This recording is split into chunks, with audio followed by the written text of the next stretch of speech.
পিছনে দাঁড়া।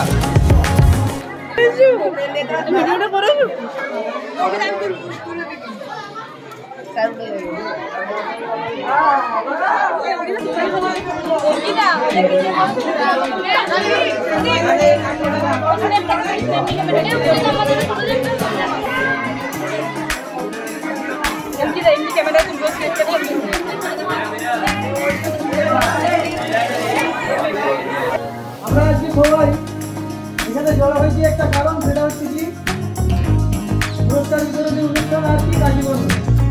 কিন্তু আমরা এই মুহূর্তে যে পরিস্থিতির মধ্যে দিয়ে যাচ্ছি সেটা খুবই ক্রিটিক্যাল আর খুবই দুর্ভাগ্যজনক।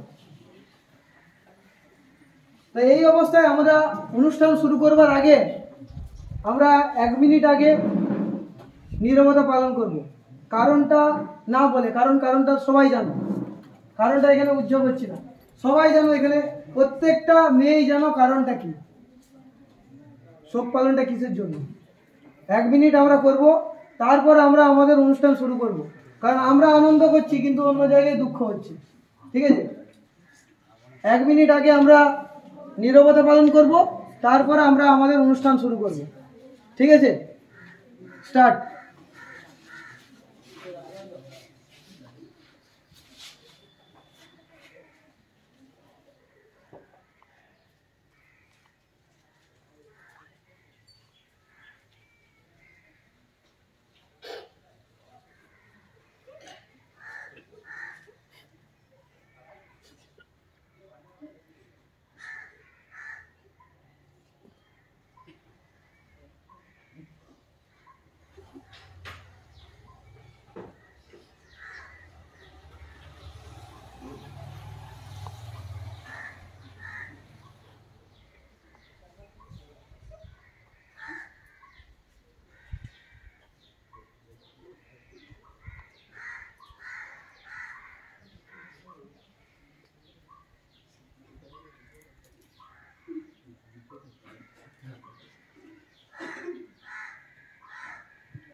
ঠিক আছে,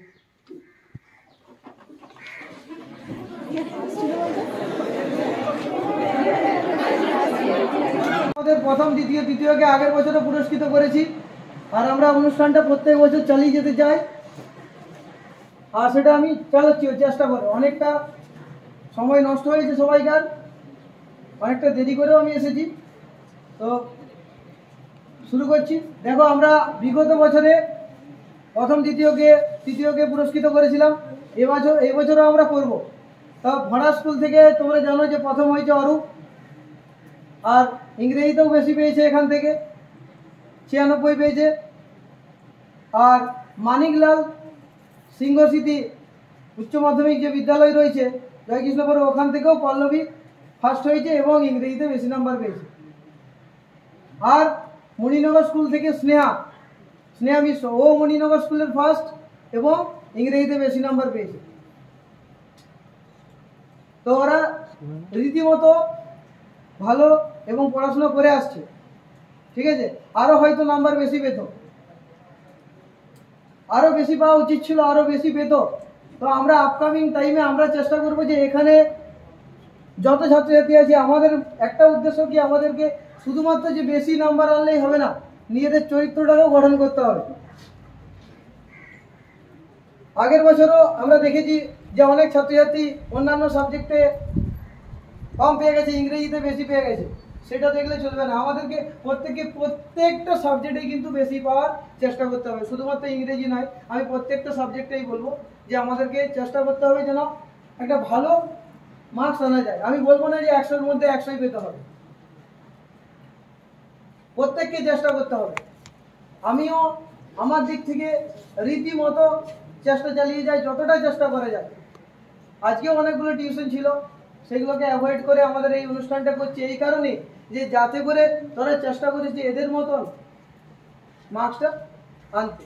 বিগত বছরে ছেলেমেয়েরা যেভাবে চেষ্টা করেছে সেইভাবে তোদেরকে কি করতে হবে, তোদেরকেও চেষ্টা করতে হবে। আমি যেমন ভাবে চেষ্টা করছি, তোদের প্রত্যেককেও সেইভাবেই চেষ্টা করতে হবে যে আমরা যেন নাম্বারটা আনতে পারি, ঠিক আছে, মার্কসটা আনতে পারি। তো আমাদের চেষ্টা করতে হবে আপকামিং জেনারেশনকে কিছু নতুন কিছু দিতে, ঠিক আছে। তো আমাদের মূল উদ্দেশ্য কি, যে শুধুমাত্র যে নাম্বার পেয়ে গেলাম, বাহ প্রচুর নাম্বার পেয়ে গেছে ও, ওইটি নয়। নাম্বারের সাথে সাথে আমাদের নিজেদের চরিত্রকেও গঠন করতে হবে। যাই হোক, আর বেশি আমি ডায়লগ দেবো না, নিজেদের কাজ আমরা আমাদের শুনে নিই। তাহলে আমাদের প্রথম হয়েছে, বলেছি অরূপ প্রথম হয়েছে, তাই তো? অরূপ কুমার দুয়ারি প্রথম হয়েছে, তোমরা জানো, একে সবাই চেনা আশা করি। তো অরূপের কাছ থেকে আমরা কিছু শুনবো যে ও কিভাবে প্রিপারেশন নেয়, সেটাতে তোদের যদি কিছু কাজে লাগে প্রত্যেকের কাছ থেকে শুনবো, যারা বলতে ইচ্ছুক প্রত্যেকের কাছ থেকে শুনবো। প্রথমে আমরা আগে অরূপের কাছ থেকে শুনে নেব যে অরূপ কিভাবে তার প্রস্তুতি নিয়েছে এবং কিভাবে আমরা ওকে সাহায্য করতে সক্ষম হয়েছি। আমরা যে স্টাডি সেন্টার চালাই, সেই স্টাডি সেন্টার কিভাবে ওকে হেল্প করেছে, সেই কিছু কথা অরূপের কাছ থেকে শুনবো, ঠিক আছে। তো ও ওর নিজের ভাষায় বলবে, ঠিক আছে, যাতে করে আমাদের বোধগম্য হয়, ঠিক আছে। অরূপের কাছ থেকে কিছু শুনে নেওয়া যাক। অরূপ। জয় হিন্দ, নমস্তে। প্রথমত আজকের এই অনুষ্ঠানে যে সমস্ত ভাই বোনেরা উপস্থিত হয়েছে তাদেরকে আমার তরফ থেকে রইল আন্তরিক শুভেচ্ছা, অভিনন্দন এবং ভালোবাসা। আর আজকে আমাদের যে অনুষ্ঠান, পিকেজি স্টাডি সেন্টারের যিনি ফাউন্ডার পবিত্র কুমার গাঙ্গুলি, এই অনুষ্ঠানটা প্রায় প্রতি বছর এই রাখি বন্ধন উৎসবের দিন আয়োজন করে থাকে। এই অনুষ্ঠানের যে মূল যে হাইলাইটেড পার্ট হচ্ছে যারা এইচএস এক্সামে ইংরেজি বিষয়ে ফার্স্ট, সেকেন্ড, থার্ড মূলত পিকেজি স্টাডি সেন্টার থেকে একটা পজিশন নিয়ে থাকে, তাদেরকে বিশেষ পুরস্কারে সম্মানিত করা হয়। এবং তার মধ্যে আমি রয়েছি। আমি ইংরেজিতে 96 পেয়েছি 2024 সালের উচ্চ মাধ্যমিক পরীক্ষার্থী। এবং তোমাদের যে সমস্ত দিদিরা আছে, পল্লবী রানা আর স্নেহা মিশ্র, ওরা ইংরেজিতে 94 করে পেয়েছে এবং তাদের যে ওভারঅল কোর্স সেটাও কিন্তু খুবই ভালো আছে। এরপরে মূলত যে প্রথমত আমি আমাদের যে স্যার, পিকেজি স্যার, উনি খুবই ভালো। প্রথমত ওনার যে ব্লগটার ব্যাপারে বলছি, স্যারের যে ব্লগ সেটা কিন্তু তোমাদেরকে প্রচুর হেল্প করবে তোমরা যদি সেটাকে সঠিকভাবে কাজে লাগাও। ধরো তোমরা বাসেতে ট্রাভেল করছো, বাসে প্রাইভেট যাচ্ছ কোথাও বিষ্ণুপুর বা বাঁকুড়া, বা কোনো রিলেটিভ বাড়িতে যাচ্ছ, সেক্ষেত্রে তো ধরো বই ক্যারি করা তো সম্ভব নয়। সেক্ষেত্রে তোমরা ব্লগ থেকে কিন্তু যে সমস্ত নোটসটা তোমার প্রয়োজন সেটাকে কিন্তু তোমরা পড়বে, সেক্ষেত্রে সেটা কিন্তু খুবই হেল্পফুল হবে। আর আমি যে পিকেজি স্টাডি সেন্টারে যে আমার পিকেজি স্টাডি সেন্টারের জার্নি সেটা আমি বলছি। আমি মূলত ক্লাস 11-এর একেবারে লাস্ট পর্যায়ে আমি পিকেজি স্টাডি সেন্টারে ভর্তি হয়েছিলাম। তখন মানে 11-এ আমার প্রতিটা যে সাবজেক্টের প্রিপারেশন ওভারঅল মোটেও ভালো থাকেনি, ইংরেজিতেও খুবই খারাপ ছিল। কিন্তু তারপর স্যার আমাকে ভীষণভাবে গাইড করতে থাকে। প্রথমত স্যার আমাকে বলে যে টেক্সটটা ফুটিয়ে পড়, আর স্যার সমস্ত সাবজেক্টের টেক্সটটাকে ফুটিয়ে পড়তে বলেন। আর আমিও তোমাদেরকে রিকোয়েস্ট করবো যে প্রতিটা সাবজেক্টের আগে টেক্সটটাকে ক্লিয়ার একটা কনসেপ্ট রেডি করো। অ্যান্ড দেন তারপরে আমি বলবো, এরপরে স্যার যে সমস্ত ব্লগে যে শর্ট কোশ্চেনগুলো ছিল, আগে স্যার বলতেন যে শর্ট কোশ্চেনগুলো আগে রেডি কর, তাহলে বড় কোশ্চেন, ব্রড কোশ্চেন যাই কোশ্চেন আসুক না কেন সেগুলো অনায়াসে লিখতে পারে। এরপরে যে সমস্ত শর্ট কোশ্চেনগুলো ছিল সেগুলো ভালোভাবে রেডি করেছিলাম। এবং স্যার বড় কোশ্চেনের জন্য জাস্ট সামারিটা পড়তে বলতেন, এবং সেই সামারির সাথে ওই সামারিটা যাই কোশ্চেন আসুক না কেন সেই সামারিটাকে গুটিয়ে লিখে দিতে হবে। স্যারের এই যে নীতিটা, এটা খুবই ভালো জিনিস। যারা মিডিওকার স্টুডেন্ট বা লোয়ার মিডিওকার স্টুডেন্ট, তারা যদি চায় এই কথাটা অবলম্বন করে অনেকটাই মার্কস কিন্তু ক্যারি করতে হবে। আর যারা এমনি টপার, তাদের পক্ষে তো তাদেরকে ওভারঅল প্রতিটা জিনিসই কমপ্লিট করতে হবে। তাদেরকে বিভিন্ন রকম যে ওয়ার্ড মিনিং থেকে শুরু করে সেই টেক্সটটা থেকে আমরা কি শিক্ষা নিতে পারি, সেগুলো সমস্ত কিছুই আমি বলবো তারা যেন ফুটিয়ে পড়ে। এরপরে আর যারা এইচএস 2025-এ এক্সাম দেবে, তাদের তো এটা তো লাস্ট। এরপরে যারা এইচএস এক্সাম দেবে তারা সব সেমিস্টারে এক্সাম দেবে। তাহলে আশা রাখছি যে এক্সাম তোমাদের খুবই ভালো হবে। আর এক্সামের যে কোশ্চেন পেপার সেটা আমাদের মতন হবে না, খুবই সোজা হবে। তোমরা একটু ভরসা রেখো, কারণ যেহেতু লাস্ট মুমেন্টে তোমরা পরীক্ষা দেবে। আর তোমরা ওভারঅল যারা রয়েছো 2025-এ, তোমরা কিন্তু ভালো করে এখন থেকেই প্রিপারেশন নাও। আর যারা মাধ্যমিক 2025 দেবে তাদেরকেও বলছি তোমরা একটা ওভারঅল ভালোভাবে প্রিপারেশন নাও, কারণ অনেকটাই সময় কিন্তু গড়িয়ে গেছে। এরপরে তোমাদের টেস্ট হবে নভেম্বরে, অ্যান্ড দেন তারপরে তোমাদেরকে আবার ফাইনালে বসতে হবে। তাহলে লেখা প্র্যাকটিস ওগুলো সঠিকভাবে করো। আর তোমরা যারা হচ্ছে মানে যারা মূলত সায়েন্স ব্যাকগ্রাউন্ড স্টুডেন্ট, যাদের পক্ষে মানে বড় বড় নোটস মানে মুখস্থ রাখা তো সম্ভব হয় না, তাহলে তোমরা সেটা করতে পারো। মানে প্রথমত সেই যে নোটসটা সেটাকে একটা ভয়েস রেকর্ড করে নেবে। তারপরে ভয়েস রেকর্ড করার পর যদি সেটা পসিবল হয়, তোমরা তো সবাই গান শুনতে থাকো, সেই জায়গাটায় তোমরা ওই ভয়েস রেকর্ডিংটা শুনবে।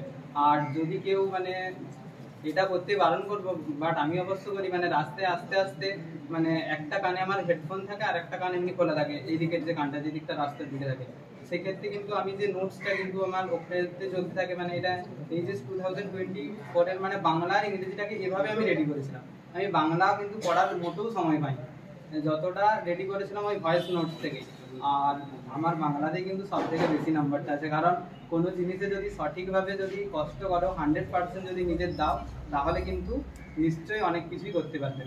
আর এটুকু বলে রাখছি যে রাস্তাতে তোমরা তোমাদের এনভায়রনমেন্ট মতন বুঝে করবে, বাট যখন বাড়িতে ফাঁকা টাইম থাকবে সেক্ষেত্রে কিন্তু গান শোনার বদলে সেই নোটসটা জাস্ট একটু শোনো। এক্ষেত্রে তোমরা মানে রেকর্ডিং করার সমস্ত ব্যাপারগুলো তোমরা একটু জানতে পারবে, কন্টেন্ট ক্রিয়েশনের ব্যাপারে, এটাই আমি বলবো। আর যারা মূলত সায়েন্স ব্যাকগ্রাউন্ড নিয়ে রয়েছে তাদেরকে আমি মূলত বলবো, তোমরা যে ক্রিস্টালের মতো যে কনসেপ্টটা সেটাকে পুরো একেবারে মাথার মধ্যে ইমাজিনেশন করার চেষ্টা করো। তুমি যাই সাবজেক্ট পড়ো না কেন, আর্টস হোক সায়েন্স হোক, সেক্ষেত্রে প্রতিটা সাবজেক্টকে ক্রিস্টালের মতো করে নাও। তার যে কনসেপ্ট, কোর কনসেপ্টটা মাথায় রাখো, মাঝে সাঝে সেটাকে ইমাজিন করার চেষ্টা করো। যখন বিকেলে ফাঁকা টাইম পাবে তখন বেশি সোশ্যাল মিডিয়া না ঘাটার বদলে সেক্ষেত্রে যে জিনিসটা আজকে আমি করলাম সেই জিনিসটা আমাকে আজকে ভাবতে হবে যে এই জিনিসটা প্রথমত যে আমি এই জিনিসটা, এই নোটসটা আমার কি মনে আছে। যখন হঠাৎ করে আমার মনে হচ্ছে আমার ব্রেন সাপ্লাই দিচ্ছে না, তখন কিন্তু তুমি তোমাকে ঝট করে যে নোটসটা দেখে নিতে হবে, তাহলে ওটা সারা জীবনও তুমি কিন্তু আর বলবে না। এই সমস্ত টেকনিকগুলো কিন্তু মাস্ট করতে হবে। আর বলবো, আর প্রতিটা যখন একটা দিন যখন স্টার্ট করবে, একটু সকাল সকাল ঘুম থেকে ওঠার চেষ্টা করবে। এবং তোমরা যে একটা প্রতিদিন ডে প্ল্যান, মানে যাকে বলে টু ডু লিস্ট, মানে একটা দিনে তুমি কি কি করবে সেই সমস্ত দিন একটা ছোট টুকলিতে লিখে নিলে, বা একটা খাতাতে ওটা বোর্ডে রাখলে, বা যারা ছেলেরা রয়েছে তারা পকেটে রাখবে। এরপরে যে সমস্ত কাজগুলো করবে সেগুলো তুমি দাগাতে থাকবে। এরপরে তাহলে এটা কি হবে, তাহলে আমরা আমাদের যে ডেলি গোলসটা রয়েছে সেই ডেলি গোলস থেকে আমরা কিন্তু ছিটকে যাবো না। মানে আমি দেখেছি যেদিনই আমি টু ডু লিস্ট করার সময় পাইনি সেই দিন কিন্তু পুরো দিনটাই বেকার যায়। রাত্রেবেলায় যখন ঘুমোতে যাই তখন শুধু রিগ্রেট আর রিগ্রেট, কারণ আজকের এই দিনটা আমি সঠিকভাবে কাজে লাগাতে পারলাম না। কিন্তু তোমরা যদি আজকে এইটা মেনে যদি আমার করতে পারো, তাহলে তোমরা প্রচুর ভালো রেজাল্ট করবে। তোমরা লাইফে যে ফিল্ডে যাও না কেন, সেক্ষেত্রে যদি তোমাদের একটা টু ডু লিস্ট থাকে, তাহলে কিন্তু সেটা তোমাদের পক্ষে মানে এতটাই মানে হেল্পফুল হবে যে তোমরা পরবর্তীকালে এসে আমাকে বলবে যে টু ডু লিস্টটা সত্যি মানে একটা অসাধারণ টেকনিক। আর সোশ্যাল মিডিয়ার যে ব্যাপারটা আমি বলবো, সোশ্যাল মিডিয়া মানে এই মাত্র যে নিরবতা পালন হচ্ছিল, মানে কেউ হাসছিল বা কারো কিছু মানে স্ক্রিন শুনতে পাওয়া যাচ্ছিল, সেটার মূল কারণ হচ্ছে আমরা হচ্ছে কনসেন্ট্রেটেড নয় কেন, আমরা যদি 24 ঘন্টা যদি ফোনটার পিছনে থাকি তাহলে কি করে কনসেন্ট্রেটেড থাকবো। আমরা মানে দিনে প্রায় 100-200 মতো শর্টস স্ক্রল করে দিচ্ছি। যখন একটা শর্টসকে স্ক্রল করি তারপরে যে ট্রানজেকশনটা আছে না, সেক্ষেত্রে আমাদের যে সাবকনসিয়াস মাইন্ড আছে, যেটা হচ্ছে সব থেকে মোস্ট পাওয়ারফুল পার্ট, সেই পার্টকে কিন্তু ড্যামেজ করে দিচ্ছে। আমাদের মেমোরি সেটাকে নষ্ট করছে। যে এই যে আরজিকর কাণ্ড, এগুলোর পিছনে কিন্তু সোশ্যাল মিডিয়ার একটা দারুণ হাত আছে, কারণ এই সোশ্যাল মিডিয়ায় কিন্তু সমস্ত রকম ঝামেলাগুলো ছড়াচ্ছে। আর এটাই বলবো, তোমরা যতটা সম্ভব সোশ্যাল মিডিয়া থেকে দূরে থেকো। যদি অনলাইনে ক্লাস করতে হয় ক্লাস করো সেক্ষেত্রে, আর এই সমস্ত সোশ্যাল মিডিয়া। আর আরেকটা জিনিস, তোমাদের মধ্যে যে ফ্রেন্ড সার্কেলটা, সবাইকার মানে প্রচুর ফ্রেন্ড থাকে, আর ফ্রেন্ডদের সাথে মানে প্রচুর গল্প করে, মানে কোনো নোটসের ব্যাপারে, মানে কেউ ফোন করলে তার সঙ্গে 15 মিনিট, অন্য একজন ফোন করলো 15 মিনিট অমনি করতে করতে প্রায় একটা দিনের 2 ঘন্টা টাইম কিন্তু নষ্ট হয়। তাই আমি বলবো, তোমাদের যদি আর্জেন্সি ছাড়া কাউকে ফোন করতে যাও, সবসময় যদি প্রয়োজন হয় হোয়াটসঅ্যাপের মধ্যে একটা মেসেজ ড্রপ করে রাখবে, সে যখন রিপ্লাই দিল না দিল তাতে কোনো যায় আসে না। খুব আর্জেন্ট থাকলে তবে কল করবে, আর কল করার একটা টাইম নাই রাখবে যে 2-3 মিনিট কথা বলবো, তারপরে কলটি কিন্তু কেটে দেবো। আর আর ফ্রেন্ড সার্কেল যতটা কম রাখবে ততটাই ভালো, কারণ যত ফ্রেন্ড সার্কেল হবে তত কিন্তু মানে সমস্যাগুলো লাইফে বাড়তে থাকবে, সমস্যা কমার বলে। আর মূলত আরেকটা ব্যাপার আমি বলতে চাই, এই ব্যাপারটা মূলত বলতে একটু কিরকম লাগছে, বাট কথাটা তুলছি। মানে এখনকার দিনে তো আমরা বেশিরভাগ মানে একটা স্টুডেন্ট যখন 7-8 থেকে পড়ছে তাদের মধ্যে যে মানে অ্যাডাল্টহুডের যে বৈশিষ্ট্যগুলো কিন্তু সব ডেভেলপড হতে থাকে, তখন আমরা মানে যে অপোজিট জেন্ডারের প্রতি কিন্তু অ্যাট্রাক্টেড হতে থাকি। এটা আমাদের মানে মূলত এটা হচ্ছে হিউম্যানের যে একটা মানে ফান্ডামেন্টাল ব্যাপার, কিন্তু এই সময় নিজেদেরকে কিন্তু কন্ট্রোলে রাখতে হবে, কারণ যদি কোনো মানে ভুল সিচুয়েশন বা ভুল ডিসিশন লাইফে নিয়ে নাও সেক্ষেত্রে কিন্তু প্রচুর মানে পরবর্তী জীবনে প্রচুর পস্তাতে হবে। যে সমস্ত সুইসাইড রিপোর্টগুলো হচ্ছে তার মানে বেশিরভাগ মানে যদি আমি বলি 70%, কিন্তু তার পিছনের রহস্য হচ্ছে ব্রেকআপ। কোনো খারাপ মানুষের সাথে সম্পর্কে জড়িয়ে পড়লো, তারপরে তাকে তো পুরো জীবনটাই তো রিগ্রেট করতে হবে, সেটা তো পরের ব্যাপার। ইভেন মানে অনেকেই নিজেদেরকে হ্যাং করে নিচ্ছে, এটা আমি বলবো কোনোদিনই করো না। একটা হচ্ছে বাবা মা তোমাদেরকে 18টা বছর ধরে পালন করলো, তাদের প্রতি তো তোমাদের ধরো একটা দায়িত্ব তো থেকেই যায়। তাতে তোমার একটা সম্পর্ক তাতে 1 বছরই হোক 2 বছরই হোক, সেটা কোনোদিনই বাবা মার থেকে বড় হতে পারেনি। তোমরা কিন্তু এই জিনিসটা মাথায় রেখো, আর কখনো কোনো রকম খারাপ কিছুতে নিও না। আর সবসময় হ্যাঁ, একটা জিনিস, পড়াশুনো আর প্রেম একসাথে কিন্তু কোনোটাই সম্ভব নয়। হয় তোমাকে যে কোনো একটা স্যাক্রিফাইস করতে হবে, যদি তুমি ক্যারিয়ার চাও তাহলে রেখো তোমরা। আর পড়াশোনা কিন্তু ভালোভাবে করো, পড়াশোনাতে ফাঁকি দিও না। পড়াশোনাতে ফাঁকি দিলে কিন্তু মানে পরবর্তী লাইফে মানে এখন যদি 4-5টা বছর যদি পরিশ্রম করে নাও না, তাহলে পরবর্তী লাইফটা কিন্তু প্রচুর ভালোভাবে মানে চলবে। আর আজকে তো রাখি বন্ধন, আর আজকে তো এই দিনটা হচ্ছে একটা ভাই আর বোনের যে সুমধুর সম্পর্ক সেটাকে হাইলাইট করে। কিন্তু সম্প্রতি যে আরজি করের যে ঘটনাটা, সেটা সবাইকেই কিন্তু মানে মানে কাঁদিয়ে ফেলবে। আর এটুকু আমি সমস্ত বোন আর দিদিদেরকে বলবো, যদি মানে সেই সমস্ত ভাইদেরকে তোমরা রাখি বাঁধো না যারা হচ্ছে তোমাকে ছাড়া অন্যান্য যে সমস্ত যারা বোন আছে তাদেরকে তারা কিন্তু রেসপেক্ট করে না। যদি অন্যান্য সে বোনদেরকে যদি সে ঘৃণার চোখে দেখে বা অন্যরকম চোখে দেখে, বাকি ওয়ার্ড ব্যবহার করছি না, তাহলে তোমরা কিন্তু তোমার ওই ভাইকে ভাই হিসেবে মানার কোনো প্রয়োজন নেই। আর এই যে ঘটনাটা হয়েছে, সত্যি কেউ যদি এটা সঠিকভাবে ইমাজিনেশন করে সেই দিদি কি ফেসটা দিয়ে গেছে, তাহলে সত্যি মানে একটা মানুষের চোখে জল গড়িয়ে যাবে কিন্তু। আর জল তারই গড়াবে সে যদি হিউম্যান হয়। আর এই যে যেটা মানে নীরবতা পালন হলো, সেক্ষেত্রে আমি বলবো যে যদি ওটা কোনো কারো ফ্যামিলির সাথে হতো সেক্ষেত্রে সে কিন্তু এইরকম সিচুয়েশনটা করতে পারতো না। আর আমি তার জন্যই বলবো, শিক্ষা হচ্ছে এমন একটা জিনিস যেটা হচ্ছে মানুষকে আলোর থেকে অন্ধকার থেকে আলোর দিকে নিয়ে যায়। এক্ষেত্রে শিক্ষা যে শব্দটা এসেছে সাজ ধাতু থেকে। সাজ ধাতুর মানে হচ্ছে শৃঙ্খলিত হওয়া, মানে তোমাকে শিক্ষা অর্জনের জন্য আগে শৃঙ্খলিত হতে হবে, তোমার মধ্যে ডিসিপ্লিন আনতে হবে, তবেই তুমি একজন শিক্ষিত মানুষ। আর তুমি লাইফে যাই ক্যারিয়ার অফ করো না কেন, তাতে ক্যারিয়ারে তুমি ফেল হও তাতে কোনো যায় আসে না, কিন্তু তুমি একটা ভালো মানুষ হও। এই বার্তাটা আমি আজকে তোমাদের কাছে দিতে যাই। তোমাদের মানে তোমাদের কোনো প্রয়োজন নেই কোনো লাইফে ভালো একটা লাইফ স্পেন্ড করা বা কোনো একটা ভালো পজিশন হোল্ড করা বা অন্য কিছু। আগে তুমি নিজেকে আগে মানুষ করে তোলো। যদি তুমি সৎভাবে যদি নিজেকে বলতে পারো যে হ্যাঁ আমি একজন সৎ মানুষ, আমি একজন ভালো মানুষ, তাহলে সেটা একটা ক্যারিয়ার ট্রেস থেকেও অনেক বড়। আমি শুধু এটাই বলবো, তোমরা আগে ভালো মানুষ হও, তারপরে পড়াশোনাটা তার সেকেন্ড পার্ট। ঠিক আছে, এটাই বলছি। ধন্যবাদ।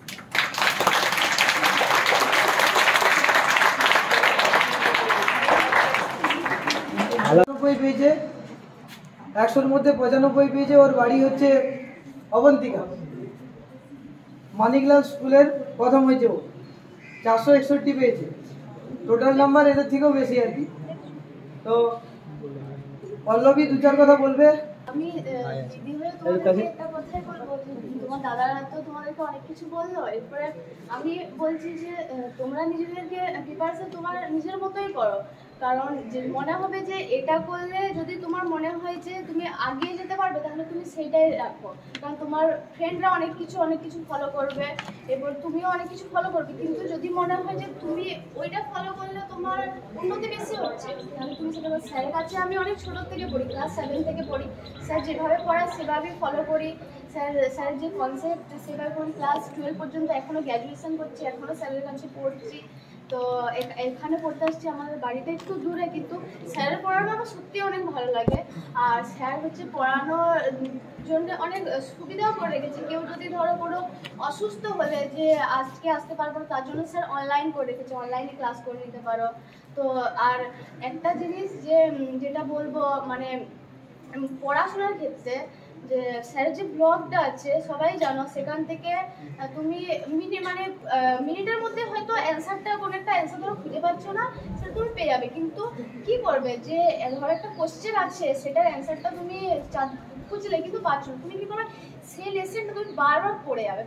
যদি সেটা হচ্ছে পড়ে সেই কোশ্চেনের অ্যান্সারটা পাও, তাহলে সেই অ্যান্সারটা কিন্তু মনের মধ্যে রয়ে যাবে, যে আমি এটা পড়ে পেয়েছিলাম, সেই অ্যান্সারটা কিন্তু কোনোদিনও ভুলবে। কিন্তু যদি তুমি ধরো একটা বন্ধুর কাছ থেকে উত্তরটা জেনে নিলে, তাহলে সেই উত্তরটা ভুলে যাবে, মনে থাকবে। আর বিশেষ করে কি করবে, যেখান থেকে উত্তরটা সেটা মানে যেটা মনে হলো যে তোমার এটা হচ্ছে মোস্ট একটা ইম্পর্টেন্ট পার্ট, সেই জায়গাটা কি করবে, সেটা হচ্ছে হাইলাইট করে দেবে।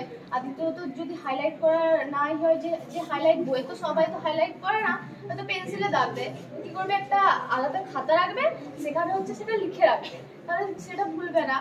আর এটা ভালো, একসাথে যৌথভাবে কোনো কিছু পড়াশোনার এটা ভালো। কিন্তু হয়তো ধরো তুমি দেখছো যে তোমার বন্ধুও পড়ছে না, মানে আমিও পড়বো না, এরকম হয় অনেকের মধ্যে। কিন্তু সেই ব্যাপারটা নয়, বন্ধু ঠিক পড়ছে, যখন পরীক্ষার রেজাল্টটা আসবে তখন দেখবে তোমার রেজাল্টটা খারাপ হয়ে গেছে, কিন্তু তখন ভাবে বন্ধু তো বলেছিল পড়েনি, তাহলে আমার রেজাল্টটা এরকম হলো, বন্ধু রেজাল্টটা কি করে ভালো হয়ে গেল, এরকম হয়।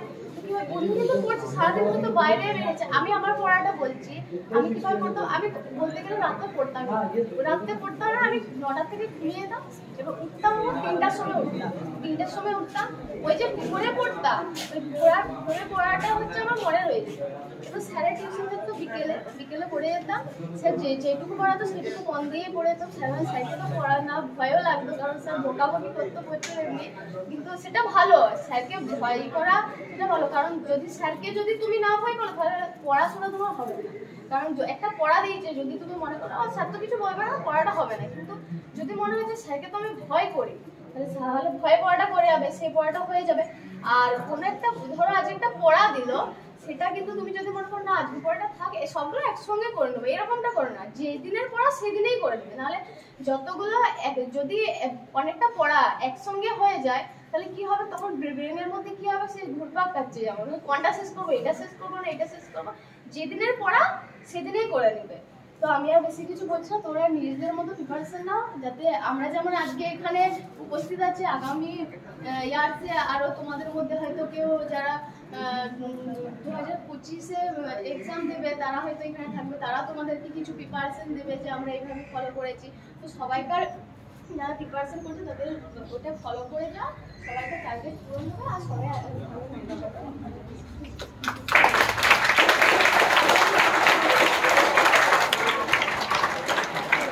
স্টাডি সেন্টার থেকে তৃতীয় হয়েছে স্নেহা মিশ্র।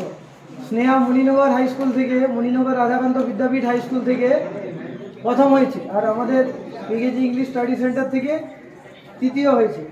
ও ইংরেজিতে 94 পেয়েছে, 100-র মধ্যে 94 পেয়েছে। স্নেহা ওর কিছু অভিজ্ঞতার কথা তোমাদেরকে শোনাবে।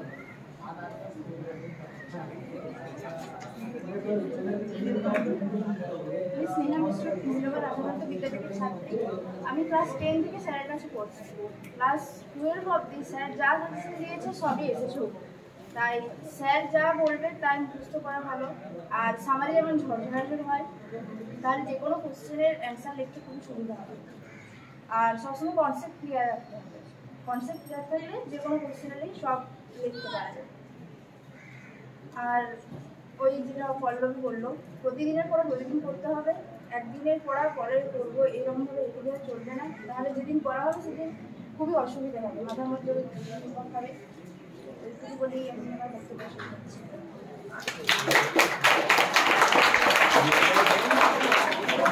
অরূপ দুয়ারিকে আমাদের বিকেজি ইংলিশ স্টাডি সেন্টার থেকে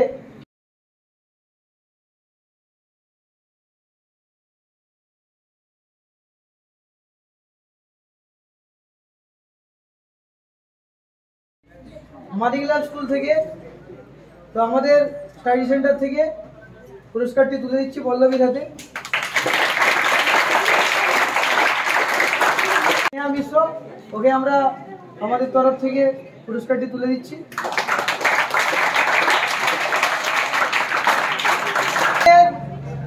তিনটি ছাত্রছাত্রী, বুঝতেই পারছি তিনটিকে না, আমাদের আরও ছাত্রছাত্রী যারা খুবই ভালো রেজাল্ট করেছে, ইংরেজিতে আরও 90-এর ঘরে রয়েছে, 80-র ঘরে অনেক রয়েছে, ঠিক আছে, অনেকে ভালো রেজাল্ট করেছে। প্রত্যেকের জন্য শুভকামনা, এবং প্রত্যেকে কঠোর পরিশ্রম করেছে তাই পেয়েছে। আরেকটা কি তোমাদেরকে বলে দিই, যে জিনিসটা আমি আজকে অভিজ্ঞতা লাভ করেছি সেটা হচ্ছে যে ছাত্রছাত্রীরা আজকে এখান থেকে ভরা থেকে কি মুনিনগর থেকে কি বিষ্ণুপুর থেকে যে বাইরে অ্যাডমিশন নিয়েছে, আজ পর্যন্ত আমার অভিজ্ঞতা রয়েছে যত ছাত্রছাত্রী হয়েছে, একটা ছাত্রছাত্রীরও ইংলিশের রেজাল্ট ভালো নেই, অন্যান্য সাবজেক্টে ভালো নেই। আমার অভিজ্ঞতা যে ছাত্রছাত্রীরা আমাদের এখানেই থেকেছে এবং বিষ্ণুপুরের মানে আমাদের ব্লকের মধ্যে রয়েছে এবং পড়াশোনা ভালো করছে, যে ছাত্রছাত্রীরা আরও বেটার রেজাল্ট করতে পারছে, তারা বাইরে যেয়ে কিন্তু আরও খারাপ রেজাল্ট করেছে। আমার অভিজ্ঞতা আমি দেখতে পাচ্ছি। আমি কোনো ছাত্রছাত্রীর নাম করবো না, কিচ্ছু বলবো না, তোমরা 560 সার্চ করলেই দেখে নিবে যে ছাত্রছাত্রীরা বাইরে যে নিজেদেরকে ভেবেছিল কিছু করে নেবে, প্রত্যেকটা ছাত্রছাত্রীর রেজাল্ট খারাপ হয়েছে। রেয়ারলি একটা বেরিয়ে গেছে, মোটামুটি হয়েছে, কিন্তু ভালো রেজাল্ট হয়নি, করতে পারেনি। তাহলে আমাদের মেন কথা কি, আমরা তিনজনকার এদের বক্তব্য শুনেছি এবং এখান থেকে আমরা একটা অভিজ্ঞতা লাভও করেছি যে কিভাবে অরূপ, কিভাবে স্নেহা, কিভাবে পল্লবী এরা প্রস্তুতি নিয়েছে, তোদেরকে বলেছে, তোরাও শুনেছিস ভালোভাবে। তো সেইভাবে তোদেরকে চেষ্টা করতে হবে পড়াশোনা করতে। আমার দিক থেকে আমি প্রত্যেকবারই বলি, আমি কিন্তু পুরো ফুল পড়াশোনা করানোর মুডে থাকি এবং থাকছি এবং থেকে যাব যতদিন আসি। আমার যতটা চেষ্টা আমি করে যাই এবং করব। তো সমস্ত ছাত্রছাত্রীকে বলবো, ওরা যে অভিজ্ঞতাগুলো শেয়ার করেছে সেই অভিজ্ঞতাগুলো তোদেরকে মেনে চলতে হবে এবং আর নিজেদের কনসেন্ট্রেশনটা পড়াশোনায় রাখতে হবে। আমি অন্য কিছুতে বেশি যাচ্ছি না, পড়াশোনাতে রাখলে হবে, না হলে বুঝছো না। আর কিছু বলবো, আমাদের শেষ ডায়লগ ড্যাশ, পড়াশোনা না করলে ড্যাশ, ঠিক আছে। এবারে আর বেশি কিছু বলছি না, আমাদের এখানেই আমার বক্তব্য আমি এখানেই শেষ করছি। আমি আর বেশি কিছু বলছি না। আমি তো কাল সারাদিন চেঁচিয়েছি, আজকে আবার সারাদিন 2 দিন টানা চলছে, কথা বন্ধ নেই, খালি শোয়ার জন্য যতক্ষণ 5 ঘন্টা 6 ঘন্টা ততক্ষণ বন্ধ ছিল, তারপর আবার সিনেমা শুরু। যাই হোক, তোমরা 5 মিনিট বসো, আমাদের কাজ আমরা সেরে নেব। তো আরেকটা কি, যে ঘটনা তোমরা খবরে দেখছো সেটার কিন্তু প্রতিবাদ, উই ওয়ান্ট জাস্টিস, ঠিক আছে।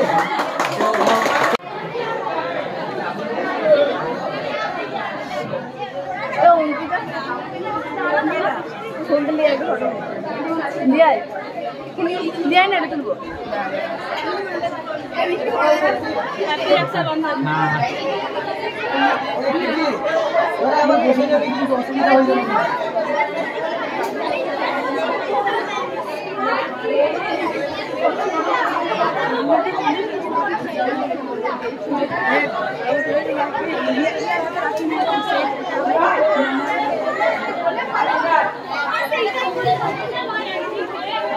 जाऊन করে দিয়ে সঞ্জিতা আমি ফটো লাগানো প্রথম জানতে পারবো কোনটা